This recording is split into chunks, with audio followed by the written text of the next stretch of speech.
हाय दोस्तों। कैसे आप लोग। और एक बहुत ही इम्पॉर्टेंट इन्फॉर्मेशन देनी है आपको और पूरा वीडियो आज बताऊंगा। पहली इन्फॉर्मेशन ये है कि इस बार का जो 6 जून का जो कैंप था, फाइब्रोस्किन कैंप और किडनी का यूएसईआर कैंप, वो नहीं लग रहा है, कैंसिल हो गया किसी कारणवश, और उसके लिए मैं आपसे क्षमा चाहता हूँ।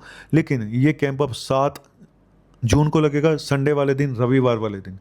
तो जिसको भी कराना हो वो मेरे नंबर पे व्हाट्सएप पे मैसेज कर दें 9810416762 पे। और फिर थर्ड सैटरडे को तो लगेगा ही लगेगा, और शायद आगे चल के सेकंड सैटरडे को भी ये लगना शुरू हो जाए जून से। अभी मैं कंफर्मेशन नहीं है, अभी सिर्फ ये बताना था कि 6 तारीख वाला कैंप जो शनिवार को था, अब वो 7 जून को शिफ्ट हो गया, संडे वाले दिन। दूसरा, मैं जा रहा हूँ छुट्टी पे। इस महीने 27 तारीख से लेकर 31 तक मैं छुट्टी पे रहूँगा, प्लीज़ मत आइएगा उस दौरान। और मैं हर महीने, मैंने बोला था कि मैं 25 तारीख के बाद छुट्टी पे ही रहूँगा, एक हफ्ते के लिए।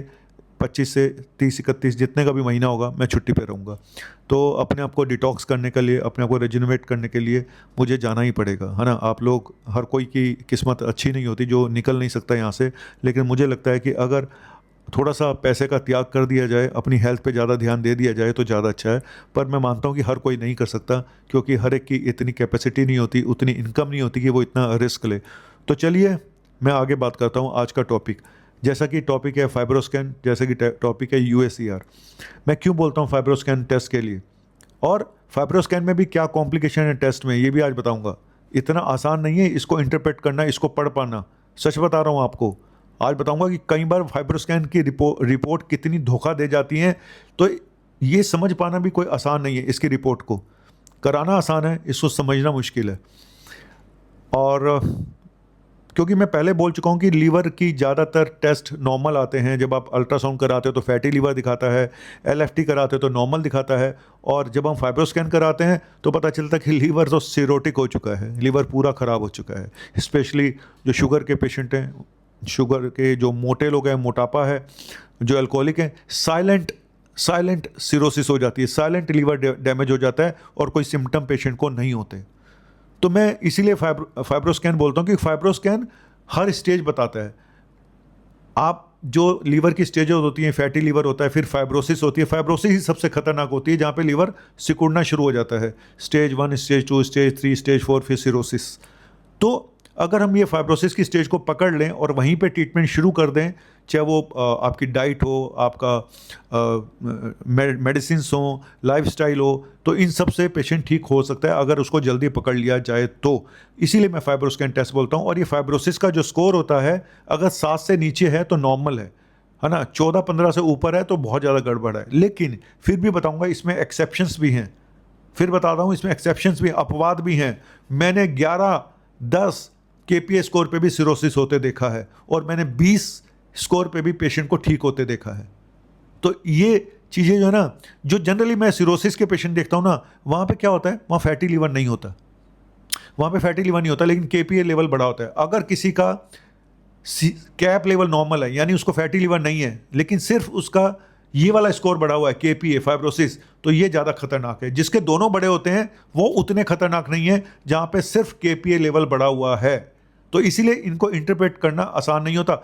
बहुत सारे पेशेंट सिरोटिक हो चुके होते हैं, लेकिन उनका फाइब्रोस्कैन स्कोर 10, 8, 9, 10 के आसपास आ रहा होता है। फिर वो बार बार टेस्ट कराते हैं, शायद मेरा कुछ फाइब्रोसिस, मेरा कुछ नॉर्मल आ जाए। सर, एक बार अगर सिरोसिस हो गई ना आपको, तो फिर आपको ये टेस्ट फाइब्रोस्कैन कराने का कोई फ़ायदा नहीं है।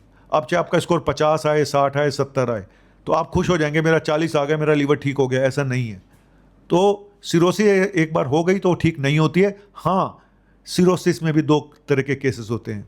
एक होता है कंपनसेटेड सिरोसिस, जहाँ पे कॉम्प्लिकेशन नहीं है, आपका एलएफटी नॉर्मल है, आपके ब्लड टेस्ट नॉर्मल है, आपका अल्ट्रासाउंड नॉर्मल है, आपको कोई खास प्रॉब्लम नहीं है, सिवाय छोटी मोटी थकान है ना, तो पेट थोड़ा राइट साइड में आपको डिस्कम्फर्ट लगता है, इतनी है, लेकिन सिरोसिस हो चुकी है। तो अगर आप सीधा सीधा इलाज करते जाएँ, लाइफस्टाइल को मेंटेन रखें, आपके 8-10 साल आराम से निकल जाते हैं, 15 साल भी निकल जाते हैं। लेकिन यही अगर आप किसी बाबा के चक्कर में पड़ गए, किसी फालतू के इलाज के चक्कर में पड़ गए, तो आपकी ऐसी तैसी होना लाजमी है। फैक्ट बता रहा हूँ। तो इसीलिए सीधा सीधा चलो, जो ट्रीटमेंट है उसके साथ चलो, जो ऑथेंटिक ट्रीटमेंट है, जो साइंटिफिकली प्रूव ट्रीटमेंट है, उसके साथ चलोगे तो हमेशा ठीक रहोगे। दूसरी चीज़, अगर अब कैसे पता चलेगा कि मेरा लीवर जो है वो कितना ख़राब है, आज ये भी बता रहा हूँ कि कितना ख़राब है। 4 टेस्ट आपको कराने पड़ेंगे, कितना ख़राब है। पहले तो एंडोस्कोपी करा के देखो कि एंडोस्कोपी में पोर्टल हाइपरटेंशन तो नहीं है, वेरिसिस तो नहीं बन गई हैं, खून की नाड़ियाँ फूल तो न गई हैं पेट में जहाँ से ब्लीडिंग हो सकती है, एक ये देखना होता है। दूसरा, अगर आपका प्लेटलेट काउंट नॉर्मल है तो आप थोड़ा सा स्टेबल हो। अगर आपका PTINR जो ब्लड थिनिंग का टेस्ट होता है वो नॉर्मल है, आप स्टेबल हो। तीसरा, अगर आपका एल्ब्यूमिन लेवल नॉर्मल है, आप स्टेबल हो। चौथा, अगर आपका बिलिरुबिन SGOT SGPT नॉर्मल है, आप स्टेबल हो।